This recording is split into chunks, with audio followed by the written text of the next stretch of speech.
तेज प्रताप यादव जी आजकल e rickshaw घुमा रहे हैं। उस पर लिखा हुआ है कि जारी रहेगा जंग, बस चाहिए आपका संग। और उसके बाद उनके पोस्टर पर लिखा हुआ है कि ना मैं गिरा ना मेरे हौसलों के मीनार गिरे, मगर मुझे गिराने में कई लोग कई बार गिरे। और अब आप चौंकिएगा मत, क्योंकि तेज प्रताप यादव ने चावल और अगरबत्ती की दुकान के बाद शायरी की दुकान नहीं खोली है।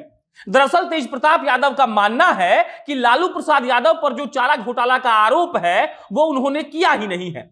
तेज प्रताप यादव इस बात से सहमत ही नहीं है कि लालू प्रसाद यादव को जो सजा मिली है वो लालू यादव डिजर्व करते हैं। उनके मुताबिक लालू यादव को सामंतवादी विचारधारा के लोग और नाथूराम गोडसे के समर्थकों ने फंसा दिया है। और उसके बाद तेज प्रताप भैया कहते हैं कि चारा घोटाला मामले में नीतीश कुमार का भी नाम सीबीआई के दस्तावेज में दर्ज है, लेकिन नीतीश कुमार उस वक्त समता पार्टी बनाते हैं और भाजपा के चरणों में बिछ जाते हैं, इसीलिए उनके साथ कुछ नहीं हुआ। इसके बाद भी तेज प्रताप जी का मन नहीं भरा तो उन्होंने कह दिया कि नीतीश कुमार सृजन घोटाले के बाद भी सिर्फ इसीलिए सुरक्षित हैं क्योंकि वो भाजपा के साथ हैं। उनके मुताबिक नीतीश कुमार को आज जेल में रहना चाहिए, लेकिन वो समाज सुधार का महात्मा बनने का ढोंग कर रहे हैं। और अंतिम लाइन ये रहेगी कि तेज प्रताप यादव ने कहा है कि लालू प्रसाद यादव घुटना टेक राजनेता नहीं है, बल्कि सीना ठोक राजनेता है। ये सब तेज प्रताप यादव उस वक्त कह रहे थे जब लालू प्रसाद यादव के जेल जाने के फैसले के खिलाफ वो न्याय यात्रा निकाल रहे थे। और उन्होंने इस बात की धमकी भी दी है कि ये न्याय यात्रा सिर्फ पटना में नहीं, बिहार के हर जिले में निकलेगा और उनकी अपनी छात्र विंग, जिसका नाम छात्र जनशक्ति परिषद है, उसके सारे जिलाध्यक्ष अपने अपने जिले में न्याय यात्रा निकालेंगे और लालू प्रसाद यादव को जो सजा मिला है उसका विरोध करेंगे। अब नमस्कार, मेरा नाम प्रशांत राय है और इस वीडियो में हम तेज प्रताप जी को बताएंगे कि लालू प्रसाद यादव जी के साथ जो हुआ वो गलत है या सही है। और यह भी समझने का प्रयास करेंगे कि तेज प्रताप जी आखिर कौन सा पदार्थ का सेवन करते हैं कि उनको लगता है कि लालू यादव को सजा नहीं मिलनी चाहिए थी।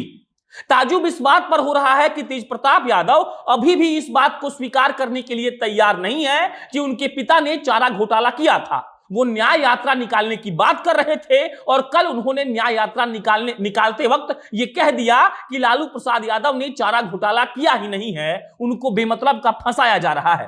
तेज प्रताप यादव ने इस न्याय यात्रा की मुहिम से लोगों को जोड़ने के लिए टोल फ्री नंबर तक जारी किया है और उन्होंने कहा है कि बिहार के हर जिले में न्याय यात्रा निकाली जाएगी। जो पोस्टर उन्होंने जारी किया है उसमें यह दिखाया गया है कि लालू प्रसाद यादव को चारों ओर से घेर लिया गया है और इसमें लालू के पैरों को आरएसएस और सीबीआई को बांधते हुए दर्शाया गया है। तेजस्वी यादव भी लगातार इस बात को बोलते आ रहे हैं कि सीबीआई भाजपा का एक प्रकोष्ठ है और अब तेज प्रताप यादव ने आरएसएस और सीबीआई को एक पोस्टर में लाकर यह साफ कर दिया है कि लालू यादव के दोनों बेटे इस बात को स्वीकार नहीं करेंगे कि उनके पिता ने चारा घोटाला किया है। उनको इस बात से कोई फर्क नहीं पड़ता है कि माननीय कोर्ट ने कई वर्षों के बाद सारी सुनवाई करने के बाद फैसला दिया है कि लालू प्रसाद यादव ने घोटाला किया था। और इसमें यह सवाल उठता है कि अगर लालू प्रसाद यादव ने चारा घोटाला नहीं किया होता तो फिर तेजस्वी यादव किस बात के लिए मंच पर खड़े होकर कहते कि हम पहले के कारनामों के लिए माफी मांगना चाहते हैं। या तो इन दोनों भाइयों में समन्वय नहीं है या फिर दोनों भाई का मन नहीं मिलता है, लेकिन अगर इतना भी होता तो ठीक रहता। आगे तेज प्रताप यादव कहते हैं कि लालू यादव ने सामाजिक न्याय की लड़ाई लड़ी है, कौन सी ये हमको नहीं पता है। गरीबों के मुंह में जुबान दी है, कैसे दी है ये भी हमको नहीं पता है और इसी के चलते उनको खामियाजा भुगतना पड़ रहा है और आज एक ही केस में उनको बार बार जेल भेजा जा रहा है।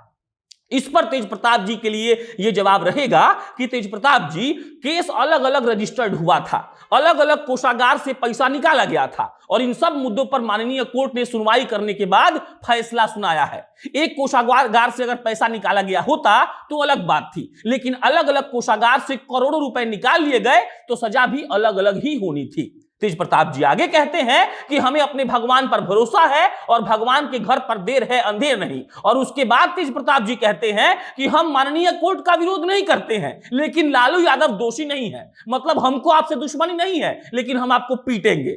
बाकी तेज प्रताप यादव के दिमाग में ऐसा बात कैसे आ रहा है हमको नहीं पता है, क्योंकि जिस चारा घोटाला ने भारत में अपनी पहचान बना ली लालू यादव के चलते, और लालू यादव को लोगों ने कोसना शुरू कर दिया कि ऐसा मुख्यमंत्री किसी को नहीं चाहिए जिसने जानवरों के चारा के के साथ भी घोटाला कर लिया। आज उस पर तेज प्रताप यादव कह रहे हैं कि उनके पिता को फंसाया गया है। उनके पिता को कैसे फंसाया गया, किसने फंसा दिया, और उस वक्त फंसा दिया जब वो मुख्यमंत्री थे, ये समझ से बाहर की चीज है। लेकिन तेज प्रताप यादव लगातार इस बात पर टिके हुए हैं कि उनके पिता ने कोई भी गलत काम नहीं किया है और इसी के लिए वो न्याय यात्रा निकाल रहे हैं। दूसरी तरफ उनके पिता पर भागलपुर बांका में चारा घोटाला का एक और मामला चल रहा है। हमको लगता है कि तेज प्रताप यादव को भागलपुर कोर्ट में जाकर जज साहब के सामने न्याय यात्रा की मांग करनी चाहिए। उनको कहना चाहिए कि जज साहब, आप मेरे साथ भी न्याय यात्रा पर चलिए और लोगों को बताइए कि बिना सबूत के आप लोग लालू यादव को सजा सुना दे रहे हैं। अगर ऐसा तेज प्रताप यादव करते हैं तो बेहतर रहेगा। बाकी देखने वाली बात यह है कि तेज प्रताप यादव की छात्र जनशक्ति परिषद कितने जिलों में न्याय यात्रा निकालती है और इस पर लोगों का रिस्पॉन्स क्या होता है। इस पर अन्य कोई भी अपडेट आएगा तो आपको हम बताएंगे। आप जनता जंक्शन देख रहे थे, मेरा नाम प्रशांत राय है। बहुत बहुत धन्यवाद।